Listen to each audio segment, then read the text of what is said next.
रामायण का हिंदू धर्म में एक विशिष्ट स्थान है। मनुष्य जाति के जीवन और उनके कर्मों का विशेष प्रकार से रामायण में विवरण दिया गया है। इसमें भगवान राम और देवी सीता के जन्म एवं जीवन यात्रा का वर्णन है। हम में से अधिकांश लोगों को रामायण की कहानी पता है, लेकिन इस महाकाव्य से जुड़े कुछ ऐसे भी रहस्य हैं जिनके बारे में लोगों को जानकारी नहीं है। आज हम आपके सामने रामायण से जुड़े ऐसे ही 13 रहस्यों को उजागर कर रहे हैं, इसलिए वीडियो में अंत तक बने रहिए। लेकिन दोस्तों, आप में से अधिकतर लोग हमारी वीडियो को पसंद तो करते हैं, लेकिन दोस्तों चैनल को सब्सक्राइब नहीं करते हैं, तो आप चैनल को सब्सक्राइब जरूर करें। कहते हैं कि श्री राम के माता पिता एवं भाइयों के बारे में तो प्रायः सभी जानते हैं, लेकिन बहुत कम लोगों को यह मालूम है कि राम की एक बहन भी थी जिनका नाम शांता था। वे आयु में चारों भाइयों से काफी बड़ी थी। उनकी माता कौशल्या थी। ऐसी मान्यता है कि एक बार अंगदेश के राजा रोमपद और उनकी रानी वर्षिणी अयोध्या आए। उनको कोई संतान नहीं थी। बातचीत के दौरान राजा दशरथ को जब यह बात मालूम हुई तो उन्होंने कहा, मैं अपनी बेटी शांता आपको संतान के रूप में दूंगा। यह सुनकर रोमपद और वर्षिणी बहुत खुश हुए। उन्होंने बहुत स्नेह से उसका पालन पोषण किया और माता पिता के सभी कर्तव्य निभाए। एक दिन राजा रोमपद अपनी पुत्री से बातें कर रहे थे। उसी समय द्वार पर एक ब्राह्मण आए और उन्होंने राजा से प्रार्थना की कि वर्षा के दिनों में वे खेतों की जुताई में राज दरबार की ओर से मदद प्रदान करे। राजा को यह सुनाई नहीं दिया और वे पुत्री के साथ बातचीत करते रहे। द्वार पर आए नागरिक की याचना न सुनने से ब्राह्मण को दुख हुआ और वे राजा रोमपद का राज्य छोड़कर चले गए। वह ब्राह्मण इंद्र के भक्त थे। अपने भक्त की ऐसी अनदेखी पर इंद्रदेव राजा रोमपद पर क्रुद्ध हुए और उन्होंने उनके राज्य में पर्याप्त वर्षा नहीं की। इससे खेतों में खड़ी फसलें मुरझाने लगी।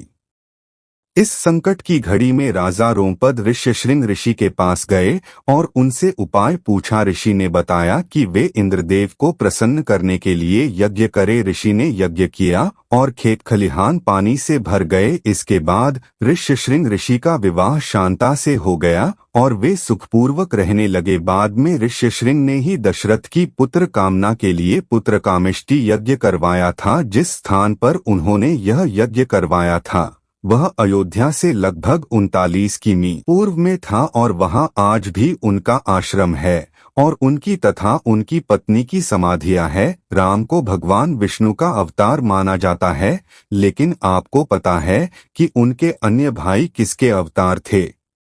लक्ष्मण को शेषनाग का अवतार माना जाता है, जो क्षीर सागर में भगवान विष्णु का आसन है, जबकि भरत और शत्रुघ्न को क्रमशः भगवान विष्णु द्वारा हाथों में धारण किए गए सुदर्शन चक्र और शंखशैल का अवतार माना जाता है। हम में से अधिकांश लोगों को पता है कि राम का सीता से विवाह एक स्वयंवर के माध्यम से हुआ था। उस स्वयंवर के लिए भगवान शिव के धनुष का इस्तेमाल किया गया था, जिस पर सभी राजकुमारों को प्रत्यंचा चढ़ाना था। लेकिन बहुत कम लोगों को पता होगा कि भगवान शिव के उस धनुष का नाम पिनाक था। ऐसा माना जाता है कि वनवास के 14 वर्षों के दौरान अपने भाई और भाभी की रक्षा करने के उद्देश्य से लक्ष्मण कभी सोते नहीं थे। इसके कारण उन्हें गुदाकेश के नाम से भी जाना जाता है। वनवास की पहली रात को जब राम और सीता सो रहे थे तो निद्रा देवी लक्ष्मण के सामने प्रकट हुई। उस समय लक्ष्मण ने निद्रा देवी से अनुरोध किया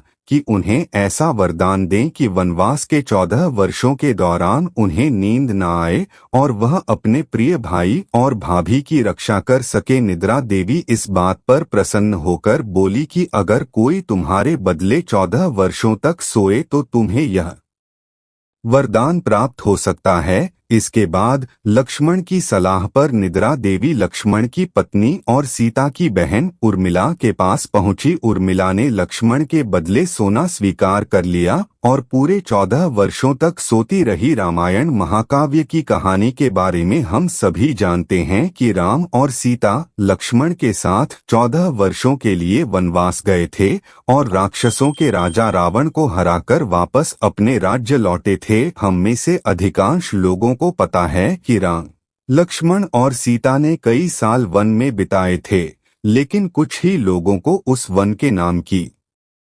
जानकारी होगी। उस वन का नाम दंडकारण्य था, जिसमें राम, सीता और लक्ष्मण ने अपना वनवास बिताया था। यह वन लगभग 35,600 वर्ग मील में फैला हुआ था, जिसमें वर्तमान छत्तीसगढ़, उड़ीसा, महाराष्ट्र और आंध्र प्रदेश के कुछ हिस्से शामिल थे। उस समय यह वन सबसे भयंकर राक्षसों का घर माना जाता था, इसलिए इसका नाम दंडकारण्य था, जहाँ दंड का अर्थ सजा देना और अरण्य का अर्थ वन है।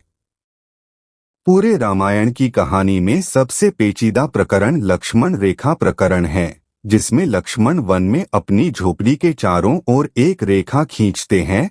जब सीता के अनुरोध पर राम हिरण को पकड़ने और मारने की कोशिश करते हैं, तो वह हिरण राक्षस मारीच का रूप ले लेता है। मरने के समय में मारीच राम की आवाज में लक्ष्मण और सीता के लिए रोता है। यह सुनकर सीता लक्ष्मण से आग्रह करती है कि वह अपने भाई की मदद के लिए जाए, क्योंकि ऐसा प्रतीत होता है कि उनके भाई किसी मुसीबत में फंस गए हैं।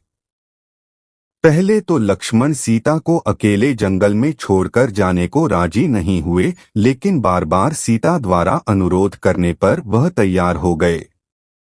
इसके बाद लक्ष्मण ने झोपड़ी के चारों ओर एक रेखा खींची और सीता से अनुरोध किया कि वह रेखा के अंदर ही रहे, और यदि कोई बाहरी व्यक्ति इस रेखा को पार करने की कोशिश करेगा तो वह जलकर भस्म हो जाएगा। इस प्रकरण के संबंध में अज्ञात तथ्य यह है कि इस कहानी का वर्णन न तो वाल्मीकि रामायण में है और न ही रामचरितमानस में है, लेकिन रामचरितमानस के लंका कांड में इस बात का उल्लेख रावण की पत्नी मंदोदरी द्वारा किया गया है। रावण सभी राक्षसों का राजा था। बचपन में वह सभी लोगों से डरता था, क्योंकि उसके 10 सिर थे। भगवान शिव के प्रति उसकी दृढ़ आस्था थी। इस बात की पुख्ता जानकारी है कि रावण एक बहुत बड़ा विद्वान था और उसने वेदों का अध्ययन किया था। लेकिन क्या आपको पता है कि रावण के ध्वज में प्रतीक के रूप में वीणा होने का कारण क्या था? चूंकि रावण एक उत्कृष्ट वीणा वादक था, जिसके कारण उसके ध्वज में प्रतीक के रूप में वीणा अंकित था। हालांकि रावण इस कला को ज्यादा तवज्जो नहीं देता था, लेकिन उसे यह यंत्र बजाना पसंद था। कुंभकर्ण को सोने की आदत कैसे लगी थी? एक बार एक यज्ञ की समाप्ति पर प्रजापति ब्रह्मा कुंभकर्ण के सामने प्रकट हुए और उन्होंने कुंभकर्ण से वरदान मांगने को कहा। इंद्र को इस बात से डर लगा कि कहीं कुंभकर्ण वरदान में इंद्रासन न मांग ले।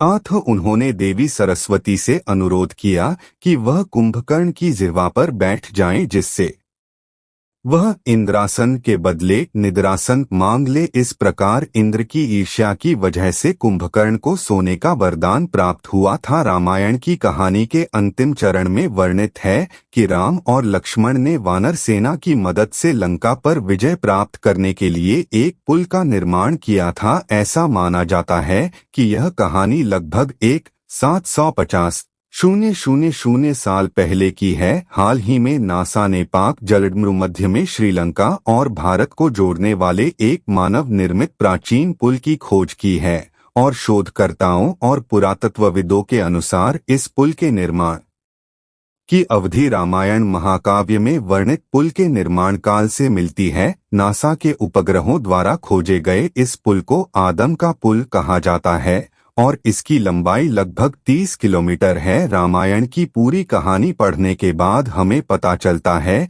कि रावण एक क्रूर और सबसे विकराल राक्षस था, जिससे सभी लोग घृणा करते थे। जब रावण के भाइयों ने सीता के अपहरण की वजह से राम के हमले के बारे में सुना तो अपने भाई को आत्मसमर्पण करने की सलाह दी थी। यह सुनकर रावण ने आत्मसमर्पण करने से इनकार कर दिया और राम के हाथों मरकर मोक्ष पाने की इच्छा प्रकट की। उसके कहा कि अगर राम और लक्ष्मण दो सामान्य इंसान हैं तो सीता मेरे पास ही रहेगी, क्योंकि मैं आसानी से उन दोनों को परास्त कर दूंगा, और यदि वे देवता हैं तो मैं उन दोनों के हाथों मरकर मोक्ष प्राप्त करूंगा। रामायण में वर्णित है कि श्री राम ने न चाहते हुए भी जान से प्यारे अपने छोटे भाई लक्ष्मण को मृत्युदंड दिया था। आखिर क्यों भगवान राम ने लक्ष्मण को मृत्युदंड दिया था?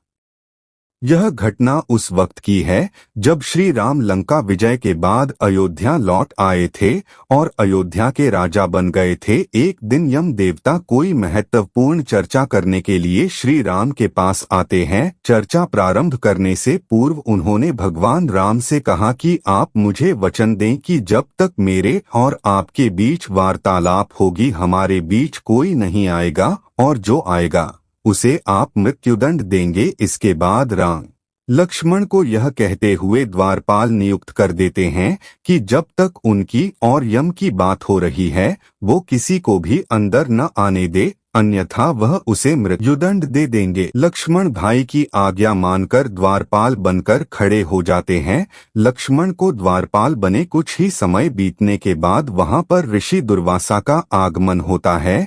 जब दुर्वासा ने लक्ष्मण से अपने आगमन के बारे में राम को जानकारी देने के लिए कहा तो लक्ष्मण ने विनम्रता के साथ मना कर दिया। इस पर दुर्वासा क्रोधित हो गए तथा उन्होंने संपूर्ण अयोध्या को श्राप देने की बात कही। लक्ष्मण ने शीघ्र ही यह निश्चय कर लिया कि उनको स्वयं का बलिदान देना होगा ताकि वो नगरवासियों को ऋषि के श्राप से बचा सकें, और उन्होंने भीतर जाकर ऋषि दुर्वासा के आगमन की सूचना दी।